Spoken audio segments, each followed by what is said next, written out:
Salutations tête de naze, je suis le chef et aujourd'hui on va faire une petite vidéo, une petite review. Sans être vraiment une review, mais c'est une review quand même parce que finalement je fais que des reviews depuis le début de la chaîne, que tu regardes bien. Je vais donner mon avis sur la série The Defenders de Marvel diffusée et de Netflix, qui est disponible sur Netflix depuis le week-end dernier. Hein, je me suis tapé tous les 8 épisodes d'un coup. Du coup, comme j'avais parlé plus ou moins de toutes les autres séries, soit en live, soit dans des vidéos, notamment les 2 premières saisons de Daredevil, et je crois que j'ai parlé de Luke Cage aussi, si je dis pas de conneries, je vais en parler aussi, parce que je pense que j'ai des trucs à dire là-dessus, et puis de toute façon je fais ce que je veux, hein, voilà, c'est parti. Donc, petit rappel, la série Defenders, à la base, dans les comics, les Defenders, c'est Hulk, Namor, Doctor Strange et le Silver Surfer. Alors là, Marvel, ils ont plutôt adapté, en fait, la série Defenders, c'est plus une série Marvel Knight, qui est un peu les super-héros urbains de Marvel, avec Daredevil, Punisher, Ghost Rider, si je dis pas de conneries, Moon Knight, Spider-Man, Luke Cage, Daredevil, et tutti quanti. Et bref, c'est pas le sujet. Donc l'histoire, ça serait de cette série, c'est de faire un peu comme les Avengers, hein, comme ils avaient fait les Avengers au cinéma. Marvel fait pareil, mais sur Netflix, c'est-à-dire avec ils mélangent les séries Daredevil, Jessica Jones, Luke Cage et Iron Fist dans une seule et même intrigue. Voilà, bon, je l'ai pas dit, mais je vais spoiler comme un fils de pute parce que j'ai beaucoup de choses à dire et je pense que je vais spoiler pas mal. Donc voilà, donc maintenant je vais te dire ce que j'ai pensé de l'épisode après cette longue intro inutile. Oui. Que dire sur The Defenders? Que je l'attendais énormément, parce que moi quand j'ai vu la saison 1 de Daredevil, j'étais pas prêt, hein, comme tout le monde, j'ai fait oh putain. Surtout qu'à l'époque quand on regardait la série Daredevil, on avait encore le Daredevil avec Ben Affleck en mémoire, qui était nul à chier. Alors que là, on avait une putain de série de ouf de super-héros, de vigilantes, bien badass, bien crade. Bien adulte, bien sombre, tout ce qu'il fallait quoi. Il y avait du drame, il y avait tout ce qui... C'était cool. Il y a eu Daredevil saison 2, qui déchirait avec Frank Castle, le Punisher, tutti quanti, même si sur la fin de la saison 2 de Daredevil, ça commençait un peu à partir en couille, dès qu'ils ont vraiment introduit tout ce qui est la main, le côté mystique en fait. Je vais y revenir là-dessus. Ensuite il y a eu Jessica Jones, qui était sympa, qui avait un ton pas très super-héroïque, qui avait un ton plus enquête, psychologique, qui était pas mal, bon, qui avait des défauts, mais globalement qui était intéressante, qui offrait un point de vue intéressant sur le personnage de Jessica Jones, qui est un personnage très sympa dans les comics, Alias et tout, bref. Ensuite, il y a eu Luke Cage. Luke Cage, c'était cool, il y avait le petit côté Black Exploitation, revival, hip-hop 90, tout ça, ça marchait plutôt bien, il y avait le côté social, le côté pour ça parler un peu de Harlem, tout ça, bon, il y avait un propos. Cette série était pas mal jusqu'à dans les 3-4 derniers épisodes où ça partait un petit peu en couille parce qu'ils ont rajouté un peu le côté super-héroïque avec le demi-frère de Luke qui arrive avec son armure et tout, donc c'était pas... Voilà, c'était pas mal, mais avec un final en eau de boudin. Ensuite, il y a eu Iron Fist. Et là, Iron Fist, j'ai envie de dire que c'est le premier vrai faux pas de Marvel en matière de série. Bon, je parle pas de... En tout cas, avec Netflix, parce qu'il y a eu d'autres séries pourries de Marvel, on en reparlera peut-être un jour. Iron Fist, c'est un échec total. Un échec total. Alors déjà, rien que visuellement, il n'y a rien de ouf. Les chorégraphies des combats étaient nulles à chier, en fait, parce que là, si l'idée de Luke Cage, c'était de faire la Black Exploitation, de refaire revenir un peu le côté Black Exploitation, le côté Iron Fist, c'était un peu film de Kung Fu à l'ancienne. Sauf que les films de Kung Fu à l'ancienne sont 10 fois mieux filmés et mieux chorégraphiés que cet Iron Fist. Voilà, sans parler que le personnage de Danny Rand est complètement con. Voilà, il est complètement con. Alors dans les comics, je le connais pas beaucoup, Iron Fist, je le connais surtout avec tout ce qui était New Avenger et tout ça. Iron Fist, c'est... Bon, Danny Rand, sans être totalement Tony Stark, c'est quand même un gars qui a un peu de prestance, un peu de classe, qui est très porté sur la spiritualité. Le gars, quand il ouvre la gueule, les gens l'écoutent en général, tu vois. C'est pas juste un jeune con. Pour que ce que je connais, après je me trompe peut-être. Alors que là, le personnage est juste con. Mais alors con. Alors je veux bien qu'il soit innocent, que ça fait 15 ans qu'il s'éclate dans une île, dans une ville paradisiaque, perdue dans une autre dimension. Ok. Mais là il est con. Moi quand tu me dis que ce mec là il a défoncé un dragon pour piquer le pouvoir du Iron Fist, je ne te crois pas. Je te dis non, ta gueule, il a eu de la chance, c'est pas possible. Il est trop con ce mec. Il est trop con. Et en plus l'acteur, ok, c'est un petit minet beau gosse, mais charisme d'huître, je suis désolé. Charisme de huître, voilà, quand il arrive dans une scène, il va me dire, ah putain, il est encore là, ce con, là. Il m'énerve, Et je vais parler de The Defender, parce que The Defender, en fait, c'est plus une espèce d'Iron Fist saison 2, finalement. Plutôt que... J'aurais préféré que ça soit un Daredevil saison 3, tu vois, mais c'est plus un Iron Fist saison 2, c'est-à-dire que toute l'intrigue le pivot de l'intrigue de The Defender repose sur Iron Fist. Et le problème, c'est que le personnage d'Iron Fist, il est chiant au possible, il est pas crédible une seconde. Il est con, il est capricieux, il écoute personne, il sert à rien. Et en plus, il gagne pas un seul putain de combat dans la série. C'est quand même incroyable que le mec qui est censé être le mec le plus balèze de tous les arts martiaux de l'histoire du monde, hein, qui existe de la technique la plus puissante, qui est l'Iron Fist, le gars se fait niquer par Daredevil, mais easy, il se fait niquer par quasiment Luke Cage, il se fait niquer par Jessica Jones, il se fait niquer par Elektra. Et c'est limite s'il se fait pas niquer par la vieille Gao chinoise là. Le gars ne gagne pas un seul combat, le gars sert à rien, c'est un boulet. Voilà, donc à partir du moment où tu mets un personnage comme ça au milieu, ça te donne pas envie de suivre la série. J'ai failli lâcher arriver à l'épisode 5. Il m'a fait chier, Iron Fist, c'est un con. Il sert à rien. Voilà. Pourquoi il est là? C'est une connerie.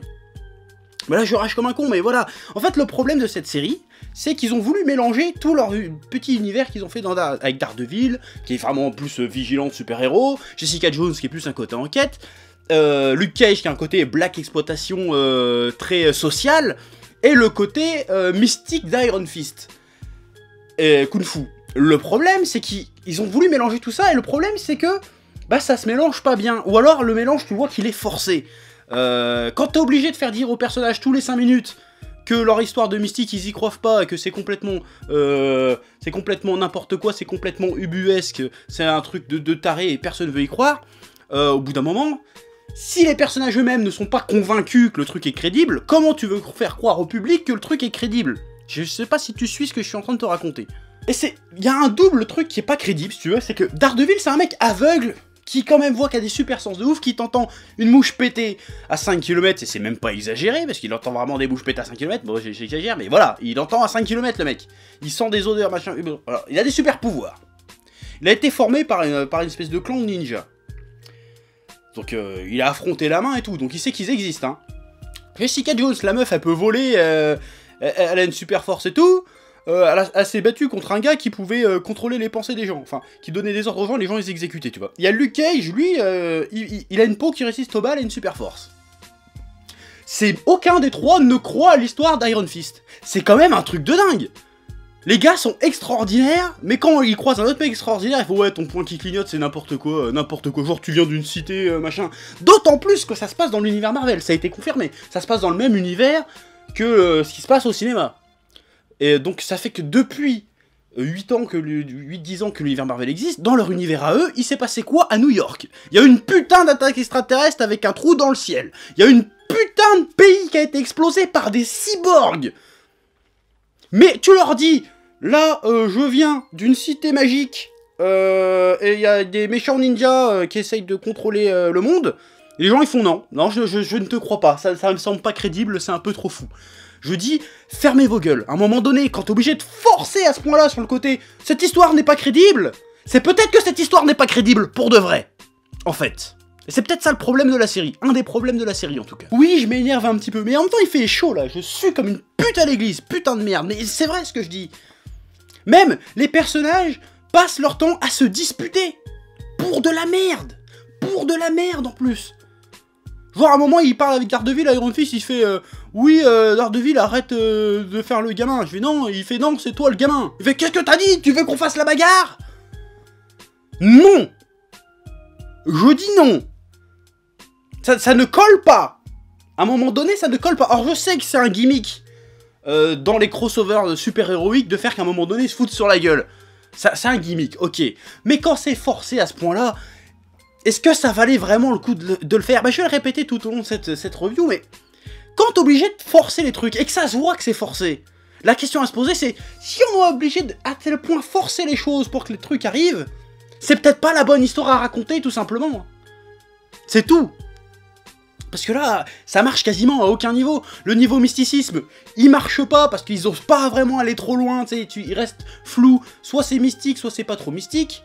Alors, si vous voulez aller dans le mystique, allez dans le mystique directement. Moi, ça me dérange pas. Je suis chaud. Comme je le dis, on est dans l'univers Marvel. Dans l'univers Marvel, on a vu des dieux nordiques, on a vu des extraterrestres sortir d'un trou dans le ciel, on a vu Spider-Man, on a vu un mec fabriquer une armure, on a vu des cyborgs détruire un pays. On sait que ça existe, on sait que c'est possible. On a vu le Docteur Strange, tu vois. On sait que le mysticisme dans l'univers Marvel est possible. Pourquoi vous allez pas à fond dedans? Au lieu de juste vous moquer de ça, juste dire « Oh oui, c'est des dragons, bidule chouette !» Et les personnages font « Mais n'importe quoi, ça n'existe pas. » C'est chiant au bout d'un moment, parce que c'est 8 épisodes, non-stop, à aucun moment les mecs font « Ok, j'y crois à cette histoire. » Voilà, non, tu vois rien de mystique en fait dans la série. On te parle de mysticisme, mais au final tu le vois pas. Moi j'aurais voulu qu'ils osent faire ça, en fait. Parce qu'en fait, le problème c'est qu'ils sont le cul entre 3-4 chaises. Il y a le côté social de Luke Cage, il y a le côté psychologique, détective de Jessica Jones, et il y a le côté urbain, très urbain, vigilante, sur la justice, tout ça, de Daredevil. Et c'est vrai que si tu rajoutes vraiment du mysticisme là-dedans, peut-être que le mysticisme va vampiriser un peu toute l'attention, si tu veux. Parce que finalement, si t'as des enjeux de destruction du monde, de destruction de réalité, c'est peut-être moins important, moins chaud que juste attraper un voleur qui sort qui cambriole une épicerie, tu vois. C'est pas le même délire. Hein, même à côté, arrêter Frank Castle dans la saison 2 de Daredevil, c'est beaucoup moins important que de défoncer des mecs, des ninjas immortels. Tu vois ce que je veux dire ou pas? Donc je peux comprendre qu'ils sautent pas le pas. Mais à un moment donné, faut choisir. Soit tu le fais, soit tu le fais pas.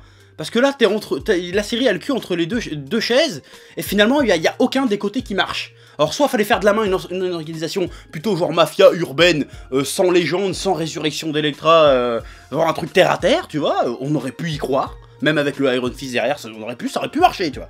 Mais là, non. Et j'ai envie de te dire, là, ça va me fendre le cul de dire ça, les séries DC Comics font mieux de ce niveau-là. Je veux dire, la série Arrow, par exemple, elle est nulle à chier, cette série, hein. Même si j'ai bien aimé les 2 premières saisons, globalement, elle est nulle à chier. Mais, je continue à suivre, mais c'est une série qui a commencé, justement, dans ce ton vigilante, social, avec Arrow, tu vois, et qui, petit à petit, a réussi à amener son univers dans le mysticisme, les super-héros classiques, genre Silver Age, tu vois, vachement Silver Age.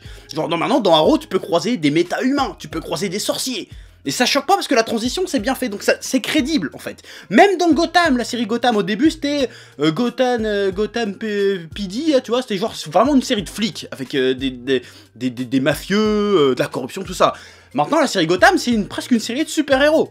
Avec des flics en héros, mais c'est une série de super-héros. Il y a des super-vilains, il y a Mr. Freeze, il y a le Pingouin, il y a tout ce que tu veux. Et la transition c'est bien faite. C'est crédible, ça va dans le mysticisme, ils ont sorti le puits de Lazare et tout. Ça marche, tu vois. Bon, la série est pas ouf malade, mais ça marche. Et dans une série Marvel, ils ont pas été foutus de faire ça. Je ne comprends pas comment ça se fait. Et je pense, je vais me répéter, mais que pourquoi ça marche pas? Parce qu'ils ont pas osé y aller à fond, tout simplement. Ils ont pas osé y aller à fond.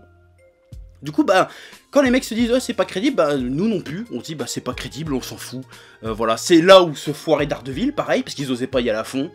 C'est là où se foire Iron Fist, et c'est là où se foire Defender. Voilà, ils arrivent pas à sortir, à lâcher les ballons, quoi, à aller à fond dans le délire. Ils y arrivent pas, je sais pas pourquoi. Bon, après, il y a quand même des scènes plutôt cool, genre la réunion, la première fois qu'ils se battent tous ensemble dans la tour d'Alexandra. Je dis ok, là c'était assez sympa, c'était cool. Bon, un peu forcé, un peu too much, mais ça faisait son effet. Ça a bien marché, même le côté de voir Luke Cage et Iron Fist, héros for hire, tu vois. Tu te dis ok, là c'est ça, parce que Marvel, comment dire, Luke Cage et Iron Fist, pour ceux qui ne connaissent pas dans Marvel, c'est un duo assez iconique, assez connu. C'est un comics qu'il y avait dans les années 80 ou 70, je sais plus exactement, où les deux ils faisaient une équipe, quoi. Et c'était pas mal. Donc voilà, il y a plein de petits clins d'œil, plein de petites scènes assez sympatoches, finalement. Mais servi par un scénario poussif, forcé, et finalement qui finit un peu en queue de poisson. Et c'est là que je vais commencer à spoiler. Je veux dire, ça fait 4 ans qu'on utilise le plan de la main, qu'ils ont un truc à New York et tutti quanti. Alors je vais te dire c'est quoi le plan, hein. Tu dis bon en fait ils creusent un trou au milieu de New York parce que à un moment donné, une certaine profondeur, il y a des os de dragon. Et ils ont besoin de ces os de dragon pour fabriquer une potion pour rendre les gens plus ou moins immortels. Voilà, c'était tout. C'était tout. Est-ce que ça a bien du sens? Et même encore quand les mecs ils voient les os de dragon, ils font n'importe quoi, nanana, au bout d'un moment, merde. Donc voilà, et évidemment, pour passer, il fallait qu'ils aient le point d'Iron Fist pour ouvrir. Et le mec Iron Fist, par exemple, encore un défaut d'Iron Fist, c'est qu'il est au courant de rien, le mec. Il est au courant de rien. Il sait pas. Des trucs, il est là... Oui, je sais pas. Il sait rien, il sert à rien. Alors normalement, ça devrait être le gars qui arrive pour faire un peu d'exposition, qui dit oui, la cité de machin, il y a une légende qui dit que mon cul... Non, le gars il fait ah bon, bah, j'étais pas au courant, moi j'avais juste que j'avais un point magique, je pouvais taper dans les gens, c'est tout ce que je savais quoi.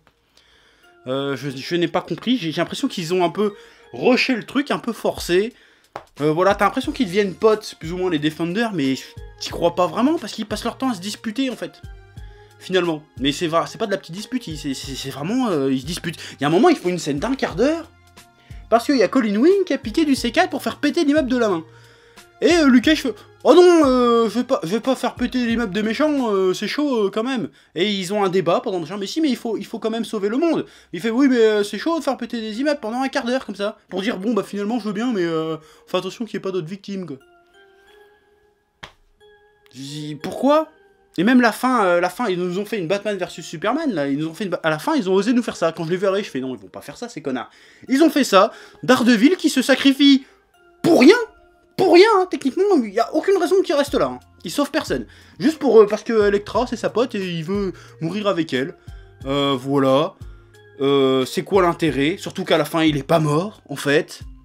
Donc, pourquoi avoir fait ça? Alors, peut-être que c'est pour introduire un Iron Fist qui joue les super-héros pour de vrai, plutôt que de défendre sa compagnie, tu vois. Parce qu'à la fin, tu le vois regarder la ville avec les toits et faire briller son poing. T'as l'impression qu'il va y aller. Il va remplacer Daredevil, parce que Daredevil lui chuchote à l'oreille. Protège ma ville. Donc ok, pourquoi pas, mais à part ça, ça sert à rien. Strictement à rien. Ouais, si encore, ça peut servir encore à une chose. Or peut-être qu'ils vont nous faire le coup pour la saison 3 que Daredevil, il est amnésique, il se retrouve chef de la main. Hein, je crois que c'est arrivé dans les comics que le Daredevil soit chef de la main et puis qu'il devienne plus ou moins méchant à un moment donné. Peut-être que c'est ça le délire.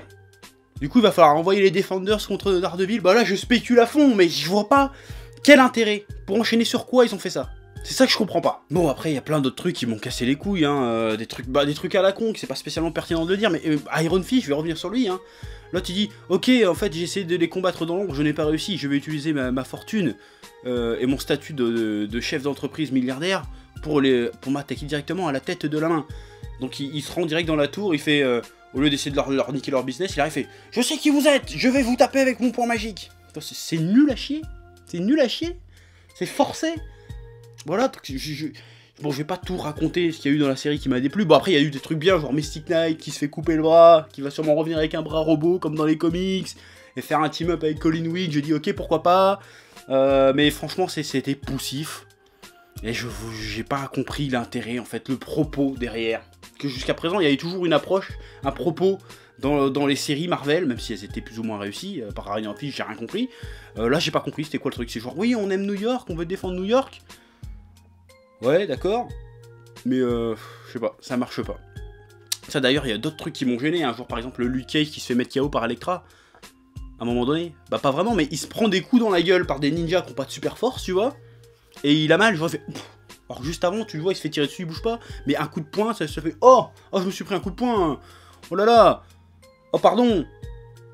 Même Jessica Jones, à un moment donné, ils sont sur le point de tomber dans un gros ascenseur. Là, elle peut voler. Pourquoi elle les prend pas pour voler J'ai pas compris. Et du coup, ça m'agace. Je suis agacé. Voilà. Bref. Je vais pas tergiverser pendant 20 plombes. Je pense que c'est déjà assez long comme ça. La série Defender m'a déçu. Le seul truc à retenir finalement, c'est le générique que j'ai trouvé stylé. Le reste, voilà, poussif, forcé, pas forcément bien écrit. On sait pas où ça veut en venir, on sait pas où ça va aller.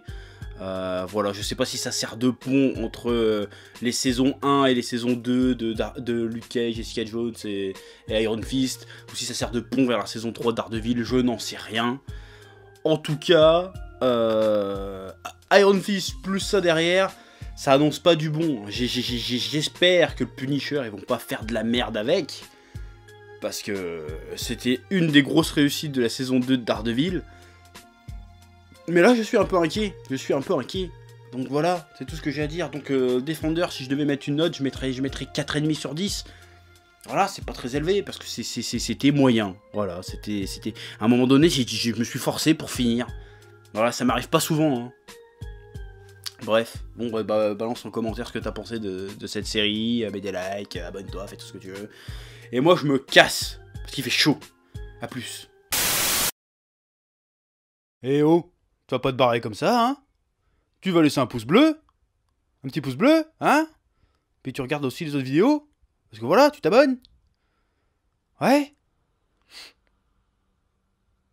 Ouais.